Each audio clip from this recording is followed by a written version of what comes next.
ఆధ్యాత్మిక అభిలాషకులకు, ఆత్మస్వరూపులకు ఈ సెషన్లోకి స్వాగతం, సుస్వాగతం. ఈ సెషన్లో మనం తాత్కాలికమైనవి కాదు, శాశ్వతమైనవి కోరుకోవాలి, ఆశించాలి అనే అంశాన్ని గురించి చర్చిద్దాం. జీవితంలో సుఖాల కోసం కొంతమంది ప్రత్యక్షంగా కనిపించే దేవుళ్ళను పూజిస్తుంటారు, మరికొంతమంది కనపడిన దేవుళ్ళను పూజిస్తుంటారు. వారికి నచ్చిన రూపాలతో, నామాలతో వివిధ రకాల సంస్థలను, మతాలను స్థాపించి పూజిస్తుంటారు. వారు నమ్మిన వ్యక్తి వారి సమస్త దుఃఖాలను, సమస్యలను, బాధలను, రోగాలను నయం చేస్తారని, పరిష్కరిస్తారని భావిస్తూ ఉంటారు. అంతకుమించి వేరే మార్గమే లేదని అనుకుంటూ ఉంటారు. అదే భావంతో కొంతమంది శ్రీకృష్ణుని పూజిస్తున్నారు.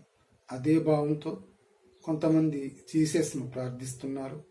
అదే భావంతో కొంతమంది అల్లాను నమాజ్ చేస్తున్నారు. అదే భావంతో కొంతమంది బాబాను పూజిస్తున్నారు. అంతకుమించి ఆలోచించటం లేదు. శ్రీకృష్ణుడు భగవద్గీత ద్వారా ఎన్నో విషయాలను తెలియజేశారు. జీసస్ బైబిల్ ద్వారా ఎన్నో విషయాలను తెలియజేశారు.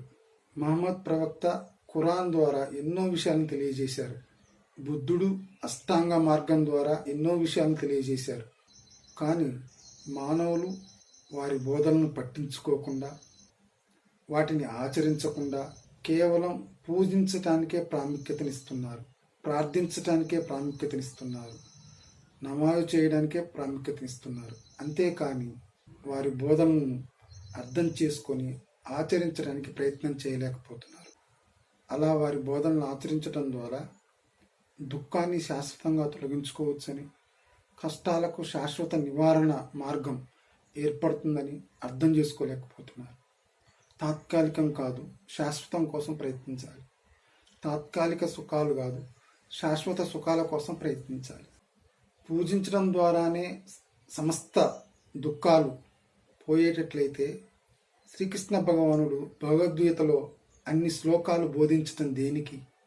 ఒక్క శ్లోకంలో చెప్పవచ్చు కదా, నన్ను పూజించండి, మీ సమస్త దుఃఖాలు, సమస్యలు తీరుతాయి. ఒక్క శ్లోకంలో తెలియజేసేవారు కదా. ఆలోచించండి. దీనికి సంబంధించిన విషయాలను కూడా మనం తర్వాత సెషన్లో చర్చిద్దాం.